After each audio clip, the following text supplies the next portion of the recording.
ผงมุกกระใจมาคอดผงบักไงคณารุดใหม่สั่งเป็นแต่เฮยนี่ถูกใส่มีมาเข้าไปด้วยลูกเลยน้อยออกมาจอบให้จอบหน้ามันนี่พี่น้องเลยหลังจากไอ้รุดหน้าแต่เฮงเลยก็ยังไม่ออกมาเมื่อคืนนี่ฝนตกลมแห้งโดดยัดบักคันให้คันหน้าขาดไปพากันออกมาเลาะเบิ่งมือนี่กับทักทายสบายดีเด้อเนาะออกมาจอบยำแดงๆคำ3-4 โมงเลยมือนี่อาบิวตี้บายดีปะลุงกันโอ้ยเป็นหมื่นลบนะฮะออกมากับน้ำกับบกบ่เลยล่ะพี่น้องเลยหน้ากับยังบ่ทันได้ใส่ท่อเลยยันว่าคันหน้าขาดแน่เลยเขาจะออกมาเบิ่งว่ามันน้ำมันหงทางใดเดี๋ยวสิเป็นตายใส่ท่อทางใดออกมาน้ำบกบ่เลยมันยังหัวที่อยู่เนาะมันเลยยังบอกอัน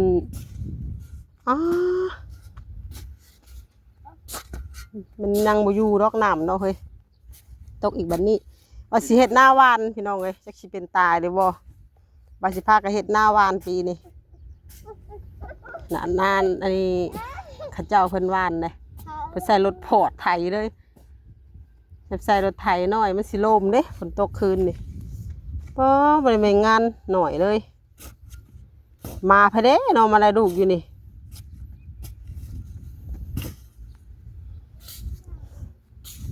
กี่ว่า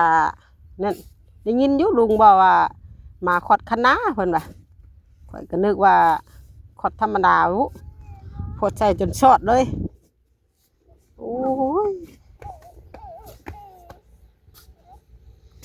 วิตี้ขับไปรี่อยู่นี่ก็ได้เลยเหยียบลงเลยพอสิห้องสิไห้อยู่ปีนี้กะ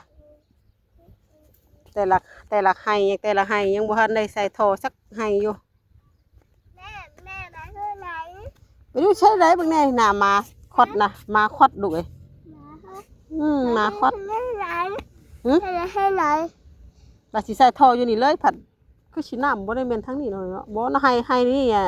เจ้าบ่เอาท่อบ่ซะท่อมันอยู่ใช้ไห้นี่นะคุณเนาะกกอันนี้ก็ลายขนาดกกอันนี้นะพวกเขียวหุงอยู่พวก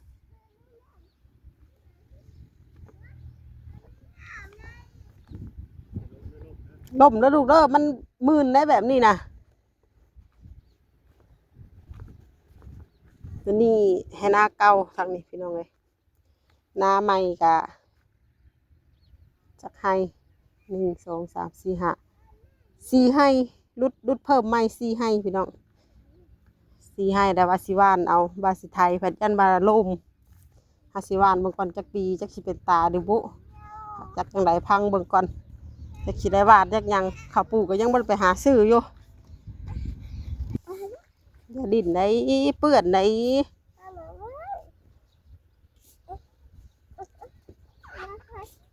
มื้ออื่นน่ะได้ยินปาคีนว่าเราสิบ่ส่งลงทุนว่ะสำหรับเมื่อสิไปน้ำเล่าอยู่ไปรัก35หาพันข้าวปลูกหมูจนว่านะตัวยังไม่ได้ไปหาซื้อพันข้าวปลูกอยู่มันมีอยู่ข้าวรอแต่ว่าอยากใส่ข้าวงั้นถ้าข้าววานข้าวรอมันสียังบ่ทันวิทย์ผ้าวิทย์ผลโดยล่ะสบายออกมาหน้าเลยปวดหาวดองติโอ้ยมื่นนะไพ่บุญมีเผีอุ้มเด้อเบื่อนะพ่อไม่ได้อุ้มเด้อแม่ก็บ่อุ้มเด้อไม่มีไผอุ้มเด้อข้าเจ้าคุดยังเคยนะบ่จิรอ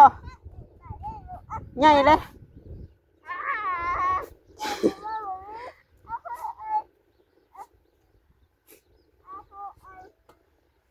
ดีแต่ออกมาทันนั่นเนี่ยบ่ได้เอาเข่ามาแบบวานไปตามคันน้ำน้อยโอ้ยลูกหล่าแม่ยันลูกอันมื่นเด้ยันลูกมื่นเด้มันหงเจทั้งนี้หน่อยเนาะหงเจทั้งนี้ มื่นนะลูกมันหนามมันแห้งเนี่ยมันมื่นไม่ได้ขี้ไข่มันได้แบบนี้นะมันเป็นเจ็บมื่นนะเราเอารถใหญ่ไทยแล้วก็เอาอันขาดใหญ่ไทยเลยโดนเนาะก็คักแล้วนะของเนี่ยรถเราเองไทยรถเราเองมันกะสบายลมกับเราบ่ย่าน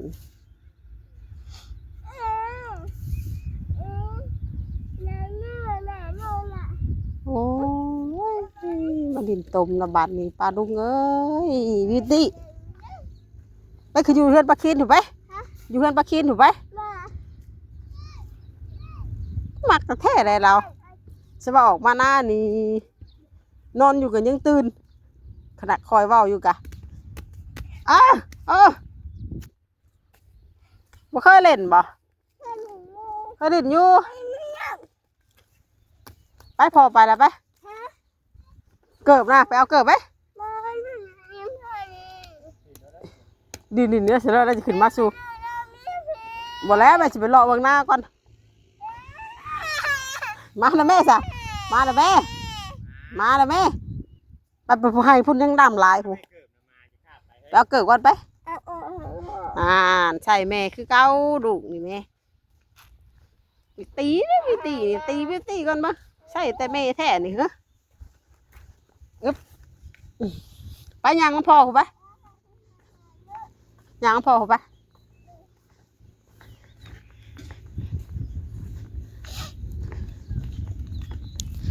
จ้างให้ข้าเจ้ารุ่นตั้งแต่เดือนหนึ่งพอได้พี่น้องแต่เดือน1เดือน2พอแล้วก็บ่ได้ออกมาจอบเลย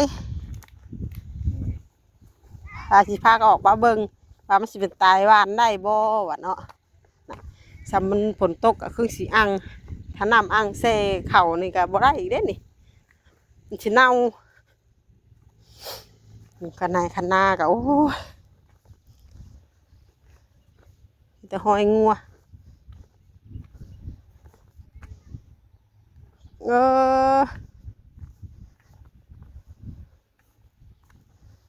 น้ำคือสิหลายเติบเนาะเฮ้ย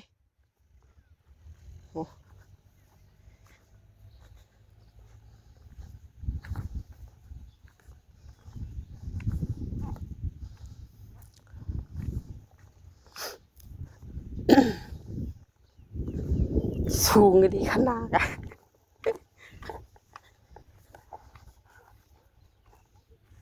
มันมีแต่ให้ข่อยกับหลังเนาะเนาะจริงๆค่ะว่าอยากให้อันข่อยลงทางนั้นเนาะเฮ้ยไม่ใช่ข่อยทางนั้นแบบน้ำแบบมีแต่ข่อยแต่ทางนี้มาข่อยทางนี้อ่ะมันใส่ท่อบ่ได้แล้วนี่เพราะว่าท่อเขาต้องใส่ทางนั้นแต่บัดนี้เพื่อน้ำสิพี่ได้เพื่อจะขึ้นฮอดพี่ได้จังสิลงฮอดพุ่น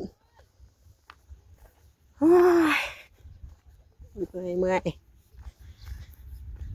จักสิเป็นแนวใดแหละฝนตกลามบาดเลยกันโมเมนต์พักกันบีให้ไปจักขนากะขี้งอนะพี่น้องปีทั้งเทิงพุ่นนะปีอันเมลงวิรุดนะแต่พออันแต่บ่าวเวียงยังพันเห็น YouTube นะป้านทันหน้าบัดปีพี่น้องเลยพอแต่ฝนตกเนาะหน้าดินทรายหญ้าเกิดแล้วเลยนะที่ท่านใดกับหญ้ามีหญ้าแล้วเห็นหน้าวานให้สิบหัววะ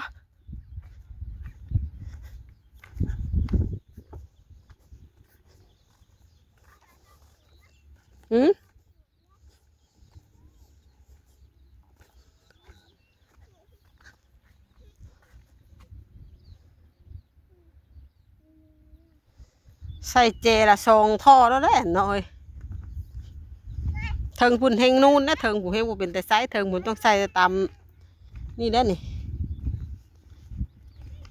เจละ2ท่อพุ่นละนาบ่เพียงเห็นวิวเว้ยน่ะปูวิวเว้ยกระปูมันขึ้นมาได้น่ะกระปูน่ะ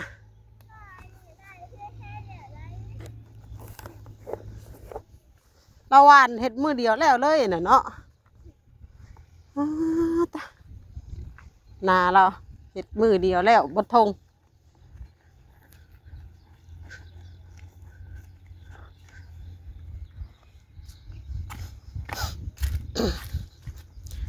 เป็นหน้าดินทรายยามดำนี่โอ้ยบ่ได้มือจนเน่า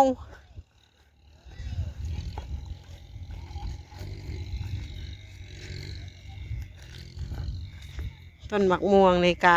ที่แรกว่าสิให้เพิ่นเอาลงให้อยู่พี่น้องเอ้ยว่าสิให้รถเพิ่นเอาลงให้แต่เพิ่นคิดเพิ่นอยากได้จักพันบุเลยแม่นางวิเลยบ่ให้เอาลงซะบะป้าไปพอดีเฮ็ดเป็นห่มเป็นหยังเลยซะเพิ่นอยากได้เป็นพันเป็นชองพุ่นไปจังอยากได้เป็นพันพุ่นได้เพิ่นเว้าอันพี่น้องเอ้ยเพิ่นคิดต่างหากเออมีหมักม่วงอยู่ตัวนี่ม่วงก็ซอผมม่วงเป็นอยู่เฮลวีก็บ่ได้มาสักเทื่อพี่น้องเอ้ยหมักม่วงต้นนี้ก็เป็นใส่เกียร์มันเฒ่าแล้วมันบ่เป็นนั่นเด้นี่หุ่นโลกเติบเด้อนี่เด้อม่วงซอ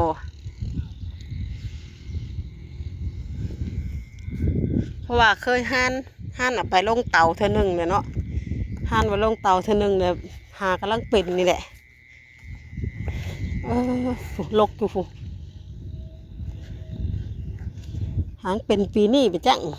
หลายปีแล้วบ่ได้เป็น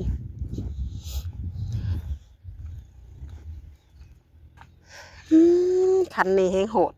พี่น้องเอ้ยคันนี้แห้งโหดแห้งจุกฟูเจยบ่ได้ขนาดบ่ตกบ่ได้แห้งปานใดเด้อแห้งอยู่แต่มันบ่หึงนะน้องเมื่อคืนนี่นะมันแห้งอยู่แต่มันบ่หึง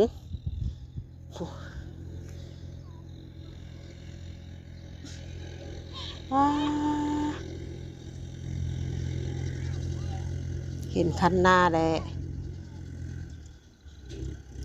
เห็นคันหน้าแล้วจะคมสิเว้าเลยพุทโธสังโฆแหละนี่เนาะโอ้ตัวโอ้ตัวโอ้โอ้โอ้ยางกับบวมมาบได้ยางกะ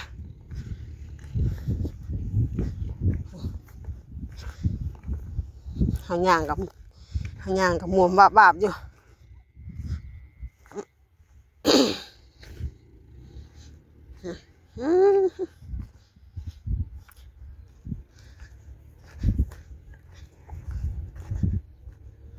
น้ำอ่างเวลาหวานเข่าแม่น้องวิญาณเต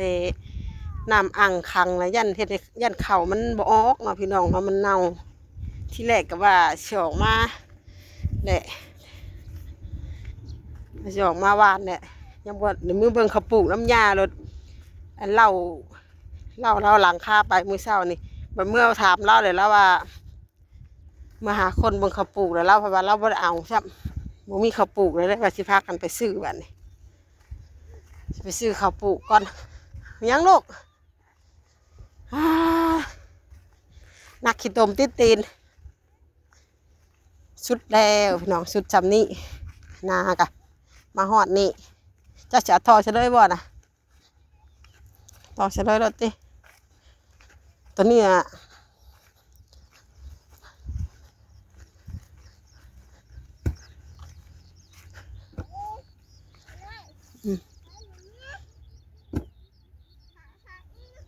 ใช่ทอเลยบางมือนะลูกบางมือล่มเด้อ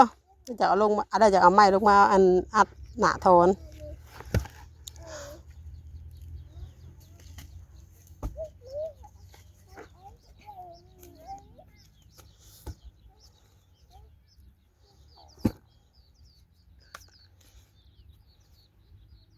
กินแทนในลงพอคืบหนึ่งใช่มันตกแห้งอยู่เดินบ่หึงย่างข้างหน้านั่นบุบะโอ้ยต้องทำใจไว้ถ่าแหละต้องทำใจไว้ก่อนนะผู้นั่นนะม่วนผู้เดียวเนาะน่ะเนาะส่งเปียกเลยได้ฮะนะส่งไม่แต่ขี้ตมเลยได้ฮะนะเบิ่งลาวานนี่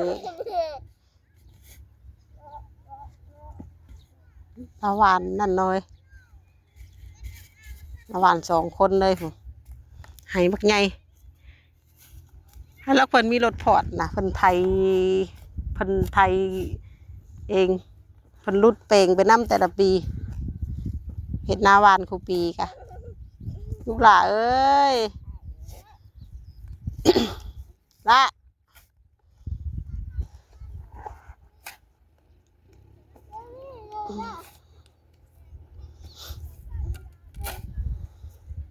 นี่ขี้ต้มลูก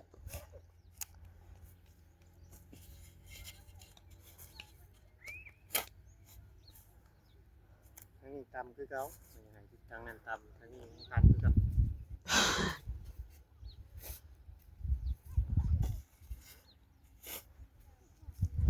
นาบ่เพียงเนาะชำลำนี่ก็หลายมือเติบได้เดี๋ยวบ่อยชำลำจักว่าจักมือนี่หามือมันจักค่อยว่าลำสองคนน่ะสิไล่อยู่หามือชำลำผู้เดียวเนี่ยจะเป็นทิศพุ่นบ่เนี่ย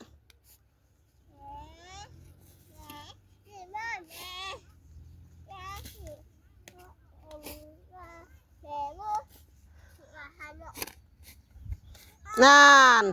ดินต้มเปียกดาบันดินต้มเดวครั้งแรกบัดนี่ภายได้ชิอุ้มเพิ่นน่ะเฮ้ยย่างขึ้นเองเด้อบัดขึ้นน่ะเด้อ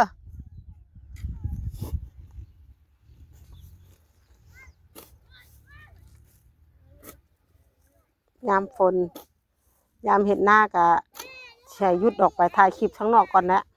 ได้ลำหน้าก่อนจังไป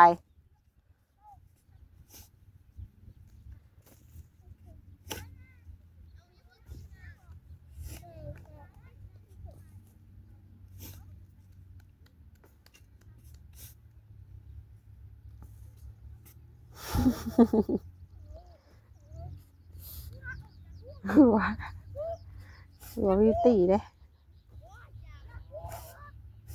ผู้ด่าผู้บ่าวนะวิวผู้บ่าวนะ